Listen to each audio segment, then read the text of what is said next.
வணக்கம் நண்பர்களே. இன்னைக்கு ஒரு விஷயத்தை பற்றி ஞாபகம் வந்தது. அதாவது எங்கிட்ட அடிக்கடி வரக்கூடிய கேள்வி இது. புத்தக கண்காட்சிகளில் ஒரு 5 நிமிஷம் சந்திக்கக்கூடியவங்க கூட அந்த கேள்வி கேட்டுருவாங்க. ஒரு 3 வகையில் இந்த கேள்வி வரும். ஒன்று, ஏன் சார் உங்களை எல்லாரும் வசப்படுறாங்க, உங்களுடைய தீவிர வாசகர்களாக எங்களுக்கு இது பெரிய சோர்வு அளிக்குது, வருத்தத்தை அளிக்குது, தவிர்க்கவும் முடியல. ஏன்னா ரொம்ப உள்வட்டை சேர்ந்தவங்க, வேண்டியவங்க, எங்களால் ஒதுக்கப்பட முடியாதவங்க கூட இந்த வசப்பாடில் செஞ்சுட்டே இருக்காங்களே சார். இது ஒரு பக்கம். ரெண்டாவது, சார் உங்களை எல்லாரும் திட்டுறாங்க, உங்களை எல்லாரும் திட்டுறத வழியாக தான் உங்களை பற்றி கேள்விப்பட்டேன், அப்புறம் தான் உங்களை வாசிக்க வந்தேன் என்று சொல்லக்கூடியவங்க. இந்த வசைகள் எல்லாமே எனக்கு விளம்பர பதாகைகள் தான். மூன்றாவதாக, சார் 15 ஆண்டுகளாக உங்களை வசப்பாடுறதை நம்பி நான் உங்களை படிக்கவே இல்லை, இப்போ படித்த என்னோடய வாழ்க்கையில் ஒரு மிகப்பெரிய மாற்றத்தை உங்கள் எழுத்துக்கள் உருவாக்கியிருக்கு. அப்படின்னா 15 ஆண்டுகளை எனக்கு வீணடிக்கப்பட்டிருக்குல்ல, 15 ஆண்டுகளை என்கிட்ட பறிச்சிட்டாங்கல்ல. அவங்க இந்த வசதிகளை நீங்கள் அவ்வளோ சீரியஸாக எடுத்துக்காமல் இருக்கக்கூடாது சார், இதை கொஞ்சம் கவனிக்கணும் நீங்கள். அப்போ அதுக்கு என்னுடைய பதில், பொதுவான பதில், சுருக்கமான பதில் என்னென்னா, உலக சிந்தனை வரலாற்றில், உலக இலக்கிய வரலாற்றில் சமகாலத்தில் வசைபாடப்படாத இலக்கிய மேதைகள், எழுத்தாளர்கள் என்று யாரையாவது நீங்கள் கேள்விப்பட்டிருக்கீங்களா? அப்படி ஸ்டன் ஆகிடுவாங்க. தாகூரா, பாரதியா, புதுப்பித்தனா, ஜெயகாந்தனா, சுந்தர ராமசாமியா, யார்? சரி, மேலநாட்டுக்கு போவோம். நீட்சையா, ஷோப்பனோவரா, ஹேகலா, கார்ல் மார்க்ஸா. சரி, எழுத்தாளருக்கு போவோம். டால்ஸ்டாயா, டால்ஸ்டாய்ஸ்கியா, யார்? ஒரு விதிவிலக்கு கூட. ஏன்னா எழுத்தாளர் ஒரு டைனமிக் பர்சனாலிட்டி, துடிப்பானவன், மாறிக்கொண்டிருப்பவன், மாறி மாறி சென்று வரும் உலகத்தை கனவு காண்பவன், அந்த வருங்காலத்தில் நின்று கொண்டு நிகழ்காலத்தை நோக்கி பேசக்கூடியவன். நிகழ்காலம் என்பது சாதாரண மக்களுக்கு அவங்க எதிர்காலத்தை மறந்து இறந்த காலத்தின் தொடர்ச்சியாக இங்கே வாழக்கூடிய, அவங்க எதிர்காலத்தை உருவாக்க கனவுகள் கிடையாது, எதிர்காலத்தை உருவாக்க திட்டங்கள் கிடையாது, அது பற்றின எண்ணங்களும் கிடையாது. இறந்த காலத்தின் நீட்சி தான் அவங்க உறைந்த நிலையில் இருக்காங்க. இப்போ உறைந்த நிலையில் இருக்கக்கூடிய ஒரு சமகாலத்தை நோக்கி பேசக்கூடிய எதிர்காலத்தின் குழந்தையாக எழுத்தாளர் அவங்கள சீண்டும், அவங்கள தூண்டும். அது அவங்களுக்கு எரிச்சலை மூட்டும். எரிச்சல் மூட்டாத மேதை இல்லை என்ற ஒரு பழமொழி உண்டுல்ல, அது இதிலிருந்து வந்தது. சமகாலத்துக்கு ஒரு ஒவ்வாமை உருவாக்காமல் ஒருவர் புதிய கருத்துக்களை பேசவே முடியாது. அந்த ஓமை எப்படியெல்லாம் வருது அப்படின்னு பார்த்தா, ஒன்று, சமகாலத்தில் இருக்கக்கூடிய சாதாரணர்கள் அவங்க சமகாலத்தில் இருக்கக்கூடிய வெவ்வேறு உறைந்த நிலைப்பாடுகள் ஒன்றை எடுத்திருப்பாங்க.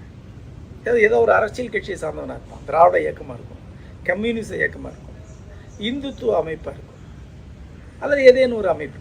அது மாதிரி மதம், இந்து மதம் சார்ந்தவனாக இருப்பான், இஸ்லாமிய அடிப்படைவாதியாக இருப்பான், கிறிஸ்தவ வெறியனாக இருப்பான், எப்படி ஒரு தரப்பு எடுத்து வச்சிருப்பான். அது எல்லாமே இறந்த காலம் சார்ந்தது.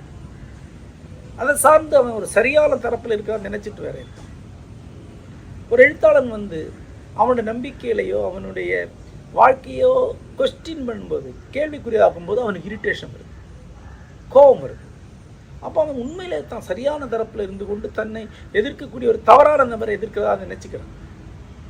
அப்புறம் அவனுக்கு தன்னுடைய லிமிட்டேஷன் தெரியாது. ஒரு சாதாரண வாசகன், இப்போ ஃபேஸ்புக்கில் எல்லாம் பார்த்தீங்கன்னா ரொம்ப அற்பமான வாசகர்கள், ஒரு 10 பக்கம் கூட படிக்காதவங்கெல்லாம் கருத்துக்களை ரொம்ப துணிச்சலாகவும் தைரியமாகவும் சொல்லதை பார்க்கலாம். ஜெயகாந்தன் விமர்சனம் பண்ணுவாங்க, டால்ஸ்டாய் விமர்சனம் பண்ணுவாங்க, யார் வேணாலும் விமர்சனம் பண்ணுவாங்க. அது எப்படி வருதுன்னா, அவன் தனி மனிதன் அல்ல, அவன் ஒரு கூட்டமாக தான் இருக்கான்.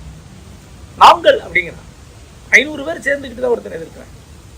ஸோ இந்த சாமானியனுக்கு ஒரு சிந்தனையாளர், ஒரு எழுத்தாளர் ஒவ்வாமையை தருவான். அவன் புதுசாக சொல்கிறது அவனுக்கு புரியாது, அது வேணும்னே சொல்கிறதாகவும் சீண்டுதாக அவனுக்கு தோணும். ரெண்டாவதாக, அவனால் உண்மையிலே புதிய கருத்தை புரிஞ்சுக்க முடியாது. ஒரு புதிய கருத்து எதிர்காலத்தில் நின்று கொண்டு சொல்லப்படுகிறது, இவன் நிகழ்காலத்தில் நின்று கொண்டு அல்ல இறந்த காலத்தில் நின்று கொண்டு அதை பார்க்கலாம். இவனுக்கு உண்மையில் அது புரியாது. புரியாத போது என்ன பண்ணுவான்னா ஒரு புதிய கருத்தை ஏற்கனவே தனக்கு என்ன தெரியுமோ அதாக மாற்றிக்கொள்ளும். அதாவது ஒரு புதிய கருத்தை மிக பழைய ஒரு கருத்தை மாற்றி அதுக்கு அவர் ஏட் பண்ணிட்டு என்ன எதிர்க்கக்கூடியவங்களை நீங்கள் பாருங்கள், பெரும்பாலும் அவங்களுக்கு என்ன தெரியுமோ அதாக நான் சொன்னதை மாற்றி வச்சுருப்பாங்க. நான் சொன்னது வேற என்ன இருக்கும், அவங்களுக்கு தெரிஞ்சவனா மாற்றி வச்சு அவர் சொன்னதுக்கு உண்மையில் இதுதான் அர்த்தம், இது தப்பு அப்படின்னா. இதை பார்த்துருக்கீங்க தானே? அவங்க வேணும்னே பண்ணல, என்கிட்ட சொல்லுவாங்க சார் உங்க நீங்கள் பேசுகிற திரிக்கிறாங்க சார், நீங்கள் பேசுகிறதெல்லாம் தப்பு தப்பாக விளக்குறாங்க சார், வேணும்னே பண்ணுறாங்க சார். வேணும்னே பண்ணலைங்க, அவனுடைய அறிவித்தலாம் அவ்வளவுதான். அவனுக்கு புது விஷயத்தை நோக்கி நகர முடியாது. ஏற்கனவே அவன் எங்கே இருக்கானோ அங்கே தான் எல்லாத்தையும் கொண்டு போவான், அங்கே வச்சு அவனை டீல் பண்ணுவான். இந்த ரெண்டு பிரச்சனையினால சமகால சாமானியர்களின் எதிர்ப்பு எந்த எழுத்தாளனுக்கு எந்த சிந்தனையாளனுக்கு கண்டிப்பாக இருக்கும். இருக்கிறது அவன் நல்ல ரைட்டர் என்பதற்கான ஒரு அடையாளம். அப்படி இல்லைன்னா அவன் நல்ல ரைட்டரானு யோசிப்பாங்க. ஒரு எழுத்தாளனோ சிந்தனையாளனோ எந்த எதிர்ப்பு இல்லாமல் கொண்டாடப்பட்டான்னா அதுக்கு ஒரு அர்த்தம் தான் இருக்குது. அவன் அந்த மக்களுக்கு என்ன பிடிக்குமோ அதை சொல்கிறான். நம்ம மேடை பேச்சாளரில் பாருங்கள், மக்களுக்கு எது பிடிக்குமோ எதுக்கு அப்ளாஸ் வாங்க அதை சொல்லுவாங்க. மக்கள் அவனை தான் ரொம்ப பெரிய சிந்தனையாளர்னு சொல்லுவாங்க. ஆவரமாக சிந்தனை சார், பிரமாதமான சிந்தனை அப்படின்னா நமக்கு தோணும் இவனுக்கே ஒரு சிந்தனையும் கிடையாது, இவன் எப்படி இன்னொருத்தனை சிந்தனையாளர்னு சொல்லலான்னு பார்த்தா இவன் என்ன நினச்சி வச்சிருக்காரோ அதை அவன் சொல்கிறாங்கிறது. மேடை பேச்சாளர் ஒரு ஊருக்கு போன உடனே ஒரு 2-3 நம்பரை எடுத்து போடுவாங்க, 2 சீட்டை எடுத்து போடுவாங்க. அதற்கு எதுக்கு அப்ளாஸ் விழுதோ அதை கவனிச்சுட்டு அதை மறுபடியும் டெவலப் பண்ணிகிட்டே போயிடுவாங்க. ஒரே கைதட்டலாக இருக்கும், அற்புதமான பேச்சு, ஆழமான கருத்துக்கு அப்படியே உள்ளரிச்சுட்டான், வேற எங்கே போயிட்டோம் அப்படின்னு சாமானியர்கள் சொல்லுவாங்க. ஆனால் சிந்தனைகள் அதை பண்ண மாட்டான். அவனுக்கு என்ன சொல்ல இருக்கோ அதான் சொல்லுவான். அது கொஞ்சம் பேருக்கு பிடிக்கும், பெரும்பாலானுக்கு பிடிக்காது, பெரும்பாலானுக்கு புரியாது. ஆகவே நீங்கள் சமகால ஏற்பு பாராட்டு என்பது எழுத்தாளனுக்கான அடையாளம் இல்லை, அது அவன் எழுத்தாளர் இல்லை என்பதற்கான அடையாளம். சமகாலத்தில் சிந்திக்கிறவங்களுடைய ஆதரவும் அதுக்கு வெளியே இருக்கவங்களுடைய கடுமையான எதிர்ப்பும் தான் ஒரு எழுத்தாளருடைய அடையாளமாக இருக்கும். இதுதான் நான் சொல்லக்கூடிய பதில். அப்புறம் இந்த குற்றச்சாட்டுகளை ஒரு உதாரணத்துக்கு பார்க்க, இப்போது அண்மையில் ஒரு கூட்டத்தில் ஒருத்தர் வந்தார், சார் உங்கள் ரைட்டிங் எல்லாம் படிக்கிறேன், உங்கள் மேலே கடுமையான மாற்று கருத்துக்கள் இருக்குது. இது இந்த மாற்று கருத்து உண்டுங்கிறது இந்த ஃபேஸ்புக்கில் பல பேர் எழுதுறது, அது ஒரு இன்சூரன்ஸ் எடுத்து வைக்கிறது. அவன் ஒருத்தர் என் கதையை படிக்கிறான், அவனுக்கு பிடிச்சிருக்கு. ஆனால் இதை சொன்னால் அவனை சுற்றி இருக்கக்கூடிய பாமர சாமானிய படிக்காத பெருங்கும்பல் அவனை எதிர்க்கும். இவனுக்கு அவங்களை எதிர்கொள்ள முடியாது. அது ஒரு ஜாமீன் எடுத்துக்குவான். அவருடைய கருத்துக்களின் மேல் எனக்கு மாற்று கருத்து இருந்தாலும் இந்த கதை நல்லா இருக்கு, இது தொடர்ந்து எல்லாரும் பண்ணுவாங்க. நம்ம நண்பர் கிருஷ்ணன், ஈரோடு கிருஷ்ணன் இப்படி சொல்லக்கூடிய உட்காருங்க, அந்த மாற்று கருத்து என்னென்ன சொல்லுங்கள், முதல்ல ஜெயமோகன் கருத்து என்ன, நீங்கள் என்ன மாற்று கருத்து வைங்க சொல்லுங்கள் பார்க்கலாம் அப்படின்பா. பெரும்பாலும் எல்லா பரவலான கருத்துகள் இப்படி மழுப்புவாங்க. இல்லைங்க, அவருடைய கருத்துக்கள் என்ன, அதில் நீங்கள் முரண்படக்கூடிய கருத்துக்கள் என்ன அதை சொல்லுங்கள் அப்படின்னு கேட்டால் சொல்ல தெரியாது. பெரும்பாலும் ஃபேஸ்புக்கில் கிடைச்ச ஒத்த வரிகளை சொல்கிறாங்க. இப்படி ஒருத்தர் அண்மையில் மாற்றினார், சொல்லுங்கள் சார் உங்களுக்கு மாற்று கருத்து என்ன, இல்லை அவருடைய கருத்துக்கள் இருக்கட்டும் சார், அவருடைய கருத்தில் உங்களுடைய மாற்று கருத்து என்ன. அப்புறம் அவர் கண்ணை உருட்டி யோசிச்சுட்டு, இலங்கை தமிழ்நாட்டில் இலங்கை தமிழர்கள் இப்படி ஏதோ சொல்ல ஆரம்பிச்சார். கொஞ்சம் நேரம் எடுங்க, தெளிவாக சொல்லுங்கள். அப்புறம் அவர் கொஞ்ச நேரம் யோசித்து ஒரு மாதிரி வார்த்தையெல்லாம் திரட்டிட்டு சொன்னார், இலங்கை தமிழர்கள் கொல்லப்படவில்லை என்று ஜெயமோகன் சொல்ல. நான் சொன்னேன், நான் எங்கே சொன்னேன், இல்லை நீங்கள் சொன்னீங்க, நான் எங்கே சொன்னேன், எனக்கு தெரிஞ்சு நான் சொல்லலை, நான் எங்கே சொன்னேன் சொல்லு. இல்லை நீங்கள் சொன்னதாக அவர் சொல்கிறேன். நான் சொன்னேன் முதல்ல அவரும் அப்படி சொல்லலை, இல்லை நீங்கள் சொன்னதாக இவர் சொல்கிறார். அவருக்கு ஒன்றுமே தெரியாது, ஒரு கட்சியுடைய வெறும் மைக், அவர் சொந்த கருத்து இல்லாத ஒரு ஆத்மா. அப்புறம் நான் சொன்னதாக அவர் சொன்னதை வச்சு என் கருத்தை நீங்கள் எப்படி சொல்ல முடியும்? நான் எங்கே சொன்னேன்னு தேடி கண்டுபிடிக்கணுமா இல்லையா? உங்களுக்கு என் கருத்தோட முரண்பாடு இருக்குன்னா முதல்ல நான் என்ன சொன்னேன்னு தெரிஞ்சுக்கணும் இல்லை, செவி வழிச்சதை வச்சு என்ன இருக்கக்கூடாது இல்லை. கரெக்டாக 1 மாதம் முன்னாடி இன்னொருத்தர் இதே மாதிரி மாற்றம் அவர் சொன்னார், ஜெயமோகன் இலங்கையில் இந்த படுகொலைகளை நியாயப்படுத்துகிறார், அதனால தான் அவர்கிட்ட முரண்படுகிறேன். நம்ம நண்பர் அப்போ இருந்தார், இம்மீடியட்டாக கேட்டார், எங்கே நியாயப்படுத்தினார் சொல்லுங்க.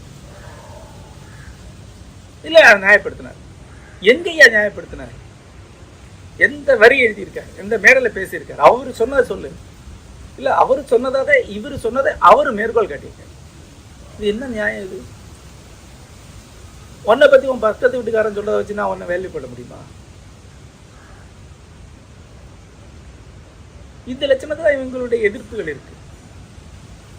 இப்போ நான் சொன்னது என்ன, இவங்க எப்படி புரிஞ்சுக்கிறாங்கன்னு சொன்னா இந்த வித்தியாசத்தை எங்க இருந்து வருதுன்னு தெரியும்.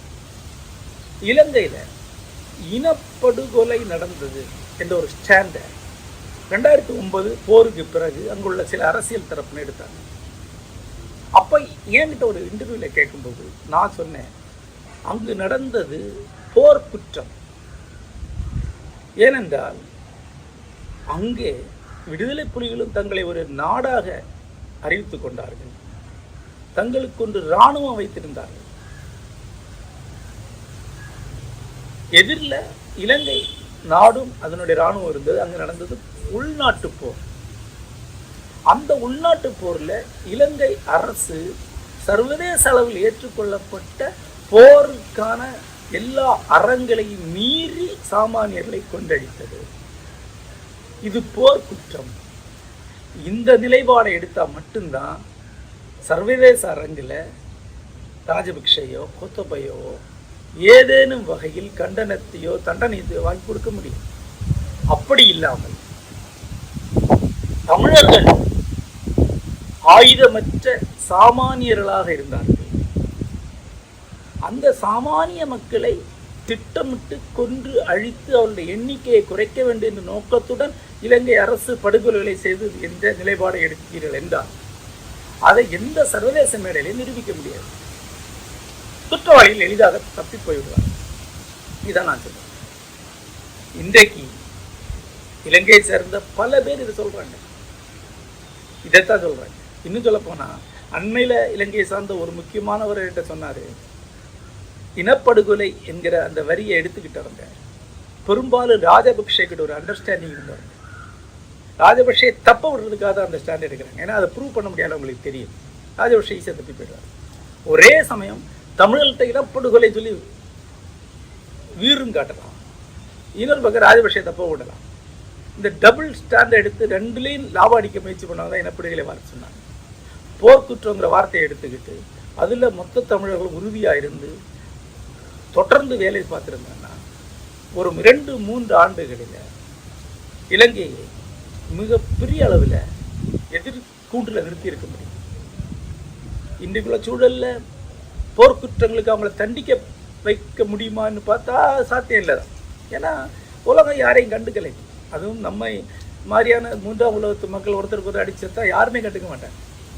வெள்ளக்கானதில் அக்கறை கிடையாது. ஆனால் தொடர்ந்து அந்த ஸ்டாண்டை எடுத்து ஒரு 5 ஆண்டுகள் வேலை பார்த்துருந்தா நஷ்டீடு வாங்கி கொடுத்துருக்க முடியும். காணாமல் போனவர்கள் பற்றின தரவுகளை அவங்ககிட்ட வாங்கியிருக்க முடியும். பல்வேறு பிழை சரி செய்த நடவடிக்கைகளுக்கு கட்டாயப்படுத்தி இருக்க முடியும். ஆனால் எதுவுமே நடக்கலை இல்லையா? இப்போ எவ்வளோ வருஷம் ஆகுது? 15 ஆண்டுகள் ஆகுது. ஒன்றுமே நடக்கலை. ஏன்? வேணும்னே திட்டமிட்டு இனப்படுகொலைங்கிற ஸ்டாண்ட் எடுத்து ரொம்ப அதீதமாக சொல்லி எதையுமே நிரூபிக்க விட்டாங்க. இதைத்தான் சுட்ட காட்டுறேன். அப்போது 2 தரப்பாள்கள் இருக்கிறாங்க. இனப்படுகொலை என்று சொல்லக்கூடாது, இதை போர்க்குற்றம் என்று எடுத்திருந்தால் மட்டும்தான் குற்றவாளி தண்டிக்க முடியும்னு சொல்லக்கூடிய ஒருவனை கொலையே நடக்கவில்லை என்று மறுக்கிறான்னு திரிக்கக்கூடியவன் யார்? ஒன்று அந்த தரப்பை சார்ந்த ராஜபக்ஷேவோட கைக்கூலி, இன்னொருத்தன் இதை கேட்டுட்டு பிளாக் அடிக்கக்கூடிய மட சாம்பிராணி இல்லையா? இந்த மட சாம்பிராணியில் எப்படி கையாறும் பண்ணுங்க? ஒரு பக்கம் அரசியல் சூதாடிகள், இன்னொரு பக்கம் அவங்கள நம்பிட்டு இருக்கக்கூடிய மடையனுங்க. இது நடுவில் தான் ஒரு எழுத்தாளர் நீங்க கருத்து சொல்லிட்டு. இன்னொரு பக்கம் நான் ஒரு கட்டுரையில் எழுதுறேன், இலங்கையில நவீன இலக்கியத்தில் கவிதையில் என்னென்ன நிகழ்வு, குறிப்பாக நவீன கவிதையில் மிகையான செயற்கையான உணர்ச்சிகளை வெளிப்படுத்தக்கூடிய ஒரு பழக்கம் அங்கே இருக்கு. அப்போ என்ன ஆகும்னா, ஒரு உண்மையில் உங்களுக்கு தெரியுமே, இங்கே சாதாரண ஒரு வாழ்க்கையில் இருந்துக்கிட்டு ஒருத்தன் பயங்கரமாக புரட்சி கத்துறான், உலகத்தை வெல்வோம் அழிப்போன்னு கத்துறான். கிளம்பி வா அடலேரேன்னு கத்துறான். இதே மொழியில இலங்கையிலிருந்து ஒருத்தன் எழுதினான்னா இலங்கையுடைய உண்மையான ஒரு துயரம் இருக்கு, அது வெளிப்படாமல் போயிடும் இல்லையா? நீங்க உண்மையான உணர்ச்சியை தானே எழுதணும். ஒரு உண்மையான துன்பத்தை கூட செயற்கையான மொழியில எழுதினா அது பொய்யா மாறிடும். இத ஒரு இலக்கிய விமர்சகனாக நான் சுட்டி காட்டுறேன். நீங்க ஒரு ஞாபகம் வச்சுங்க, தமிழகத்தில் இருந்து கொண்டு இலங்கையுடைய எழுத்தை பற்றி, ஈழத்தமிழ் எழுத்தை பற்றி மிக அதிகமான பக்கங்களை எழுதியவன் நான் தான். அத்தனை இலங்கை தமிழ் பெரும்படைப்பாளிகளை பற்றி விரிவாக எழுதியிருக்கேன். இங்க ஒருத்தர் ஒரு வரி சொன்னது கிடையாது. தமிழகத்துல இலங்கை தமிழ் தோழர்கள் அப்படின்னா அவன் எழுதினா படிக்க மாட்டான். அவனே பணம் கொண்டு கொடுத்தா மட்டும்தான் அவனுக்கு ஒரு கூட்டமா வச்சு ஒரு பாராட்டுவாங்க. அதுவும் பொய்யா பாராட்டுவாங்க, படிக்க மாட்டாங்க. உண்மையில அவங்க எழுதுறதை படிச்சு அவங்க எழுதிக்கிற முக்கியமான அத்தனை பேரை பற்றியும் தமிழர்களுக்கு அறிமுகம் பண்ணி மிக விரிவாக எழுதி புத்தகங்களை போட்டவன் நான். கூடவே ஒரு விமர்சனத்தை வைக்கிறேன், அந்த பொய்யான குரல்ல எடுக்காதீங்க. ஒருவனுடைய வீட்டில் குண்டு விழுது, அவன் குழந்தை இறந்து போயிடும். என் நெஞ்சு பற்றி எரிகிறது, இந்த உலகத்தை சூடாக்கும் நெருப்பு என்னில் எரிகிறதுன்னு எழுதினீங்கன்னா பொய். அது அந்த உண்மையான தோற இந்த பொய்யான வரிகளால் இல்லாமல் ஆயிடுது. கவிஞருடைய பலவீனத்தை பற்றி குறிப்பிடுறேன். அப்போ அங்கே இருந்த ஒரு வயோதிகர் பன்னம்பலம்னு ஒருத்தர் சொல்றாரு, ஈழத்தில் கவிஞர்கள் துடிப்பாக இயங்கி கொண்டிருக்கிறார்கள். கீழ்கண்ட கவிஞர்களை மிக முக்கியமானவர்கள் சொல்றேன்னு சொல்லிட்டு 200 பேருடைய பட்டியல் போடுறாரு. 200 பேர். எந்த மொழியிலேயாவது 200 பெருங்கவிஞர்கள் இருக்க முடியுமா? யோசிச்சு பாருங்க. பாரதியார் காலத்தில் எத்தனை கவிஞர் இருந்திருப்பா? இன்னைக்கு எத்தனை பேர் இங்கே ஞாபகம் வச்சிருக்கீங்க சொல்லுங்க. 1925 எழுதுனா எத்தனை கவிஞர் உங்களுக்கு ஞாபகம் இருக்கும்? பாரதி, பாரதிதாசன். அப்புறம் கவிஞன் எண்ணிக்கையில் குறைவாக தான் இருப்பான். இப்போ 200 பேர் 300 பேருனாலாம் கவிஞர் பட்டியல் போட்டால் நீங்கள் என்ன பண்ணுறீங்க? உண்மையில் ஒரு பெரிய கவிஞன் உண்மையில் இருப்பான் இல்லையா, அவனையும் ஒரு 4 வரி ஒப்பேத்துறவனையும் ஒரே பட்டியலில் வைக்கிறீங்க. அது கவிஞனை இழிவுபடுத்துறது தானே இல்லையா? நீங்கள் செய்வீங்களா? பாரதியார் காலத்தில் 200 கவிஞர்கள் எழுதினாங்களா? ஒருத்தர் தான் பாரதியார்னா பாரதியாரை இழிவுபடுத்துறது தானே. அப்போ நான் சுட்டி காட்டுறேன் மேடையில். யாழ்ப்பாணம் மாதிரி ஒரு சின்ன ஊருக்குள்ளே 200 கவிஞர்கள் இப்படி கட்டத்தை அலைவார்கள் என்றால் அது ஒரு பூச்சி தொற்று மாதிரி, ஒரு செடியில் பூச்சி வர்ற மாதிரி பூச்சி மருந்து அடிக்கணும் அப்படிங்கிற உடனே ஒரு பெருங்கும்பல் கிளம்பி இலங்கையின் கவிஞர்களை பூச்சி மருந்து வைத்து கொல்ல வேண்டும் என்று ஜெயமோகன் சொல்கிறார். கொலைக்கு ஆதரவு அளிக்கிறார், கொலை செய்ய வேண்டும் என்று தூண்டுகிறார் அப்படின்னு ஆரம்பிக்கிறார். ஒரு 2 ஆண்டு கழிஞ்சு ஒரு முட்டா பையன்கிட்ட சார் இலங்கை தமிழர்கள்லாம் கொல்லணும்னு சொன்னீங்களே, ஏன் சார் அப்படிங்கிறான். இவனுக்கு என்ன பதில் சொல்ல முடியும்? இவனுக்கு எப்படி டீல் பண்ண முடியும் சொல்லுங்க? இப்படிதான் இந்த எதிர்ப்புகள் வந்துகிட்டே இருக்கு. ஒவ்வொரு எதிர்ப்புக்கு பின்னாடி இருக்கிறது இந்த முட்டாள்தான். இப்போ நான் ஒரு மேடையில் பேசுறேன், அந்த பேச்சை நீங்க பார்க்கலாம், இணையத்தில் போய் கேட்கலாம். தமிழகத்தில் கூடிய கொஞ்சம் அறிவுள்ள எல்லாருமே அந்த பேச்சை பாராட்டி அதில் நான் என்ன சொல்றேன்னு சொல்லியிருக்காங்க. கவிதை பற்றி அடிப்படை அறிவுள்ள எல்லாருமே அந்த பேச்சில் நான் என்ன கண்டென்ட் சொல்லியிருக்கேங்கிறத ஆமோதிச்சிருக்கேன். அந்த உரையில் சொல்கிறேன், சங்க இலக்கியத்தில் உடல் சார்ந்த காமத்துக்கு எதிரான மனநிலை கிடையாது. உடல் சார்ந்த காமம் இயல்பானதாகவும் அழகாகவும் கருதப்பட்டது. காதல் என்பது உடல் சார்ந்த காதலாகத்தான் இருக்குது, இயல்பானதாக இருந்தது. ஆனால் அதுக்கு பிறகு சமண பௌத்த மதங்கள் இங்கே வருது. அது எதுவும் இல்லை, உடல் சார்ந்த காமத்துக்கு எதிரான ஒரு மனநிலையை உருவாக்குது. துறவு என்பது அப்படி ஒரு மனநிலையை உருவாக்குது. ஆகவே தான் உடல் சார்ந்த காமத்துக்கு அப்பால போகக்கூடிய ஒரு பிளாட்டானிக்னு சொல்லுவாங்க இல்லையா, ஒரு தெய்வீக காதல், அந்த கான்செப்ட் அதுக்கு பிறகு வருது. அந்த மாதிரி ஒன்றை செயற்கையாக உச்சத்துக்கு கொண்டு போய் அப்படி டிவைனாக ஆகாயத்தில் நிறுத்துறதுங்கிறது ரொமான்டிசிசம் சொல்லுவாங்க. அது ஆகாயத்தில் நிறுத்தக்கூடிய ரொமான்டிசிசம் கம்பராமாயண காலத்தில் வருது. அப்போ என்னுடைய சார்பு நிலையே சங்க இலக்கியம் நோக்கி தான். இந்த 2வது கற்பராவாதத்துக்கு எப்பவுமே எதிரான ஆளு தான். இதை 100கணக்கான பக்கங்கள் எழுதியிருக்கேன், அந்த உரையில் சொல்கிறேன். இதை சங்க இலக்கியத்தில் காதல் கிடையாதுன்னு ஜெயமோகன் சொல்கிறான் அப்படிங்கிறான். அவன் ஏதோ நியூஸ் பேப்பரில் அதை எழுதியிருக்கான்.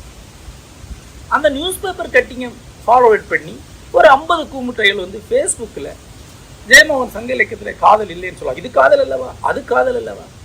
ஏண்டா சங்க இலக்கியத்தை பற்றி சங்கசித்திரங்கள் ஒரு புத்தகம் தான் எழுதியிருக்கேன். இன்னும் சொல்ல அந்த புத்தகத்திலேருந்தே கோட் பண்ணி தான் சொல்கிறேன். எழுதுனதே நான் தான் கூட அவர்களுக்கு தெரியல. இதை படிச்சுக்கிட்டு சங்க இலக்கியத்தை ஜெயமோகன் இழிவுபடுத்துகிறார். அடுத்தது சங்க இலக்கியம் இலக்கியமே அல்லன்னு ஜெயமோகன் சொல்கிறார். அப்புறம் என்கிட்ட வந்து, ஏன் சார் சங்க இலக்கியத்தில் ஒன்றும் இலக்கியத்தரமாக ஒன்றும் இல்லைன்னு நீங்கள் சொன்னீங்களே, அது ஏன் சார் அப்படி ஒருத்தன் கேட்குறான். என் கூட இருந்து ஒருத்தர் சொன்னார், சார் தமிழகத்திலே பொறுமையான ஆளுநீங்க தான், போடா நான் என்ன அந்த ஆள்கிட்ட சொல்லணும், அதுக்கு பதிலாக நீங்கள் உட்கார வச்சு நீங்கள் என்ன சொன்ன வந்தீங்கன்னு அவர்கிட்ட விளக்கிட்டு இருக்கீங்க. இதுதான் இங்கே உள்ள இது. ஆனால் இது பற்றி நீங்கள் ஏமாற்றம் கிடையாது. ஏன்னா எல்லா காலகட்டத்திலும் இதுதான் நடக்குது. எல்லா காலகட்டத்திலையுமே ஒரு காலகட்டத்தில் எல்லாரும் சொல்லாத ஒரு கருத்தை ஒரு சொன்னாலே அதை தப்பாக புரிஞ்சுக்கிட்டு சவுண்டு விடுறதா நடக்கும். அதை தனக்கு சௌரியமாக புரிஞ்சுக்கிறது தான் நடக்கும். ஆரம்பத்தில் நான் சில அரசியல் கருத்துக்களை சொல்லி கொண்டிருந்தேன். அந்த அரசியல் கருத்துக்களை எதுக்காக சொன்னேன்னா, இங்கே இன்னைக்கு அரசியல் தானே பெரிய ஒரு அலை. இந்தியா மாதிரி ஜனநாயக நாட்டில் அரசியல் ஒரு பெரிய விஷயம். 24 மணி நேரம் அங்கே அரசியல் பேசப்படுகிறது. இதில் ஒரு அரசியல் தரப்பு ஒரு குறிப்பிட்ட கோணத்தில் எல்லாத்தையும் சுருக்கும். திராவிட இயக்கங்கள் ஒரு சுருக்கத்தை வச்சுருப்பான், நேர் எதிரான ஒரு சுருக்கத்தை பாரதிய ஜனதா வச்சுருப்போம், நேர் எதிரான சுருக்கத்தை கம்யூனிஸ்ட் கட்சி வச்சுருப்போம். இப்போ கம்யூனிஸ்ட் கட்சிக்கு சொந்த நிலைப்பாடு கிடையாது, திமுகவுடைய பி டீம் ஆயிடுச்சு. ஆனால் ஒரு காலத்தில் கம்யூனிஸ்ட் கட்சியாக இருந்தபோது அவங்களுக்கு ஒரு வெர்ஷன் இருந்தது. அப்போது இந்த சுருக்கங்கள் வழியாக உண்மை தவறவிடப்படும். எல்லாரும் ஒரு சைடை சொல்கிறாங்க. அந்த இடைவெளியில் இருக்கக்கூடிய உண்மையை சொல்லணும் எழுத்தாளர் என்ற ஒரு எண்ணம் எனக்கு இருந்தது. இப்போ அந்த எண்ணம் இருக்கு. அதுக்காக நான் அரசியல் கருத்துக்களை எல்லாம் சொல்லியிருக்கிறேன். எப்பவுமே அது மிடில் கருத்தாக தான் இருக்கும். அப்படி மிடில் இருக்கக்கூடிய விடப்படக்கூடிய ஒரு விஷயத்தை சொல்லும்போது கம்யூனிஸ்ட்காரர் என்ன சொல்லுவான், இது ஆர்எஸ்எஸ் கருத்து அப்படின்னா. ஆர்எஸ்எஸ்காரர் என்ன சொல்லுவான், இது கம்யூனிஸ்ட் கருத்து அப்படின்னா. இப்படிதான் சூழல்ல லேபிள் பண்ணுவாங்க. அதாவது ஒரு கம்யூனிஸ்ட்காரனுக்கு அவன் சொல்றத அப்படியே சொல்லாத அத்தனை பேருமே எதிரிகள் தான். எதிரின்னா அவன் ஏற்கனவே யாரை எதிரி நினைக்கிறான் அந்த தரப்பை சேர்ந்தவங்க. அது இந்துத்துவம். ஒரு இந்துத்துவனுக்கு அவன் என்ன சொல்றானோ அதை அப்படியே சொல்லாத ஒருவனுக்கு கம்யூனிஸ்ட் முத்திரை தான் இருக்க முடியும். நீ என் கூட இருக்கலன்னா எதிரி கூட இருக்கு. என்னுடைய எதிரி எல்லாம் ஒரு ஆள் தான், அந்த ஆள் தான் நீ. இதுதான் இவங்க அரசியல் கட்சிகளுடைய செயல்பாட்டு முறை. நீங்க ஏதேனும் அரசியல் கட்சியை பற்றி ஒரு எதிர்கருத்தை எதி பாருங்க, இம்மிடியட்டா வந்து உங்களுடைய எதிரி தரப்பில் அவரை தள்ளுறதை நீங்க பார்க்கலாம். சும்மா ஒரு ஃபண்ணுக்காக நீங்க வந்து இந்துத்துவ தரப்புக்கு எதிராக ஒரு கட்டுரை எழுதுங்க. டேய் நீ திமுக காரன் தானே கீழே வந்து கேட்போம். சரி திமுக எதிராக எழுதுங்க, நீ இந்துத்துவ தானே கேட்போம். இந்த மனச்சிக்கலுக்கு எதிராக கொஞ்சம் பெரியாவது திரட்டணுங்க எனக்கு இருந்தது. ஆக சில கருத்துக்களை சொல்லியிருக்கேன். ஆனால் பின்னாடி தோணுச்சு, இன்னைக்கு என்ன நடக்குதுன்னா இந்த முகநூல் சூழல், அதுக்கு விவாதங்கள் தேவைப்படுது. அது ஆப்ரேட் ஆகணும்னா அதுக்கு விவாதம் தேவை. ஆகவே ஒவ்வொரு வாரம் அது விவாதங்களை கிரியேட் பண்ணிகிட்டே இருக்கு. ஒரு வாரம் விவாதிப்பாங்க, விட்டுட்டு அடுத்ததுக்கு போயிடுவாங்க. யோசிச்சு பாருங்க. இப்போ ஒரு 2 வாரம் முன்னாடி 3 வாரம் முன்னாடி ஒரு ஆணவ கொலை நடந்தது. இப்போ யாராவது பேசுகிறாங்களா? ஒரு வாரம் தான், அதுக்குள்ள அது முடிச்சிடுவாங்க, அடுத்ததுக்கு போயிடுவாங்க. அதுக்கு ஒரு படிநிலை இருக்கு. முதல்ல ஆக்ரோஷமாக பேசுவாங்க. ஒரு ஆணவ கொலை நடந்த உடனே அடிக்கணும், உதைக்கணும், அப்படி பண்ணு இப்படி பண்ணு, சட்டம் வரணும்னு சொல்லுவாங்க. கரெக்டாக ஒரு வாரம் கழிஞ்சுன்னா அதையே காமெடியாக மாற்றுவாங்க. ஒரு காமெடியை ஸ்கிட் போடுவாங்க. அந்த ஸ்கிட் வந்த உடனே எல்லாமே சுமூகமாயிடும், எல்லாம் சிரிச்சிருவாங்க, அடுத்த விஷயத்துக்கு போயிடுவாங்க, முடிஞ்சிருச்சு, அவ்வளோதான். இப்போ இந்த மாதிரி ஒரு விவாத சூழல்ல நான் விவாதங்கள் உருவாக்கல ஒரு அர்த்தமும் கிடையாது. இது யாரையும் போய் சேர்றது கிடையாது. இவனுடைய விவாத வெறிக்கு தீனி போடுறதாயிடுது. ஆகவே நீ அந்த மாதிரியான அரசியல் கருத்துக்களை சொல்ல வேண்டியதில்லை. கன்ஸ்ட்ரக்டிவாக சில விஷயங்களை பண்ணுவோம். பயிற்சி வகுப்புகள் தான் பயனுள்ளவை ஒழிய பொதுவெளி விவாதங்கள் அதை பயனில்லைங்கிற முடிவுக்கு வந்து இப்போ நான் அந்த கருத்துக்களை சொல்றது. இந்த பொதுவெளியில் இருந்து கொண்டிருக்கக்கூடிய இந்த பிளாஸ் கூட நாம் நிற்க கூடாது என்ற முடிவுக்கு நான் வந்து இதை உங்க எல்லாருக்கும் நான் சொல்லுவேன். இந்த விவாதங்கள் எல்லாம் நீங்க பார்த்தீங்கன்னா தெரியும், சமூக வலைத்தள விவாதங்கள். அதுக்கு ஒரு அர்த்தமும் கிடையாது. ஈஸி டார்கெட்னு சொல்லுவாங்கல்ல, ஈஸி அடிக்கக்கூடிய டார்கெட் எடுத்துட்டு ஏதாவது வளவளன்னு சொல்றது தான். இந்த சமூக வலைத்தள அரசியல். ஆகவே இந்த விவாதங்களுக்குள்ள நான் போறதில்லை. ஆனா அவங்க ஈவெண்ட் ஏதாவது ஒன்று எடுத்து விவாதம் ஆக்கிட்டே இருக்கணும் இல்லையா? ஆகவே ஒரு கருத்தை எடுத்துக்குவாங்க, அதை ட்விஸ்ட் பண்ணி விவாதம். இன்னொன்று இருக்கு, பல பாமரர்கள் அவங்க இணையத்தில எல்லாம் பார்த்துட்டு இருக்காங்க. 24 மணி நேரம் ஏதோ ஒரு டிவியில் உட்காந்துட்டு வளவலன்னு வம்ப வளர்த்துட்டு இருக்கக்கூடிய ஒரு ஆளா என்ன நினைச்சிருக்காங்க? என்கிட்ட வந்து கேட்பாங்க, சார் விவாதங்களை எல்லாம் கவனிக்கிறேன், நான் என்ன விவாதம் கவனிச்சேன்? இல்லை உங்களை பற்றி என்னை பற்றி திட்டுறாங்க, அதை நீ கவனிச்சேன், நான் எங்கேயா பதில் சொல்லியிருக்கேன்? இந்த விவாதம் பண்ணக்கூடிய யாருக்காடே நான் சண்டைக்கு போயிருக்கேன் இல்லையே. அப்படி விவாதங்களை கிளப்பக்கூடியவங்க யாரா ஏதாவது பண்ணியிருக்காங்க? ஒண்ணுமே யாரும் பண்ண கன்ஸ்ட்ரக்டிவா ஒண்ணு கூட இருக்காது. அவங்க சும்மா அங்கே உட்காந்து சண்டை போட்டுட்டு இருப்பாங்க. அது ஒரு இன்றைக்கு ஒரு 50-60 வயசுல ரிட்டையர் ஆன ஆட்களுக்கு ஒரு கசப்பும் ஒரு தோல்வி மனப்பான்மை இருக்கு. அவங்க உருவாக்கக்கூடிய அந்த சமூக வலைத்தள விவாதங்கள் நான் அதுக்குள்ள போறது இல்லையா? அப்புறம் இந்த சமூக வலைத்தள விவாதங்களை போய் அந்த விவாதங்களை ஃபாலோ பண்ணி விவாதங்கள் நடத்திட்டு இருந்த ஒருத்தன் நான் பண்ணின சாதனைகளை பண்ண முடியுமா? திரும்ப பாருங்க, 350 புத்தகங்கள் எனக்கு இன்னைக்கு தமிழில் விற்பனைக்கு இருக்கு. 500 பக்கம் 600 பக்க நாவல்கள், 1000 பக்க நாவல்களே 6-7 இருக்கு. 26,000 பக்கங்கள்ல ஒரு எபிக் லெவல் நாவல் எழுதியிருக்கேன், ஆய்வு நூல்கள் எழுதியிருக்கேன். இணைய கலைக்களஞ்சி ஒன்று தொடங்கி நடத்திட்டு இருக்கேன். முழுமை அறிவு மாதிரி ஒரு அமைப்பை தொடங்கி ஒவ்வொரு வார வகுப்பு நடத்திட்டு இருக்கேன். உலகம் முழுக்க போய் வகுப்பு நடத்திட்டு இருக்கேன். இவ்வளவு பணிகளை ஏற்றக்கூடிய ஒருவன் இந்த சர்ச்சைகளுக்குள்ள இருக்கக்கூடிய ஆளு கிடையாது. அப்ப ஒருவன் என்ன சர்ச்சைகளுக்கு வழியா புரிந்து கொண்டான்னா அவன் அசட்டுத்தனமா புரிஞ்சுக்கணும். ஆக எல்லா காலகட்டத்திலையுமே சாலிடா ஒர்க் பண்ணக்கூடியவன், உண்மையிலேயே எதையாவது செய்யக்கூடியவன், அவன் மேல இந்த அலர் இருக்கு, இந்த காழ்ப்பும் கசப்பும் கலந்த வம்பு இருக்கு, அது இருந்து கொண்டிருக்கும். ஒவ்வொருவனும் அவனை தன்னுடைய எதிரியா தான் நினைப்பான். இதற்கு அப்பால் இன்னொன்று இருக்கு, அதை சொல்லி ஆகும். இது இப்ப சொன்னதெல்லாம் அரசியல் தரப்பு. இன்னொன்று இலக்கிய தரப்பு. இலக்கிய தரப்புல தமிழ்ல எல்லா காலகட்டத்திலையுமே சாலிடா திட்டவட்டமா சாதனையில் ஏற்றிய எல்லார் மேலேயுமே அவருடைய சமகாலத்துல பயங்கரமான கசப்புகளை மற்றவர்கள் உருவாக்கி இருக்கிறார், தடைகளை உருவாக்கி இருக்கிறார். உவேசாவுடைய சுயசரிதையை பாருங்க. சிவகசிந்தாமணியை அவர் அந்த தேடி கண்டுபிடிக்கிறார். அந்த சுவடியை பிழை நோக்கி அதை சரியான அர்த்தத்தில் உரை எழுதி கொண்டு வரணும். ஏன்னா அதுக்கு முன்னாடி உரை கிடையாது. அதுல அந்த முதல் வரி மூவா முதலா உலகம்ங்கிற வரிக்கே அவர் பொருள் தேடி நீண்ட பயணங்களை மேற்கொள்றார். ஏன்னா தோன்றாத அழியாத உலகம் என்றது பேர். அப்படி ஒரு உலகம் இருக்க முடியாது. உலகம் தோன்றும் அழி என்பதுதானே இன்று நம்பிக்கை. சமணத்துல உலகம் தோன்றுவதும் இல்லை அழிவதும் இல்லை என்று அவருக்கு புரிந்து கொள்வதற்கே 2-3 ஆண்டுகள் ஆகுது. அவ்வளோ கஷ்டப்பட்டு அவர் உரையை எழுதி கொண்டிருக்கிறார். இந்த தகவல் பரவலாக போன உடனே பரவலாக பல ஆட்கள் நாங்களும் சிவசுந்தாமணியை பதிவிக்க போறோம் அறிவிக்கிறார். அவங்க யார்ட்டையும் சுவடி கிடையாது, சும்மா அறிவிக்கிறாங்க. ஏன்னா இவருடைய வேலை தடைப்படணும். உடனே இவர் மனசு வந்துடுறாரு.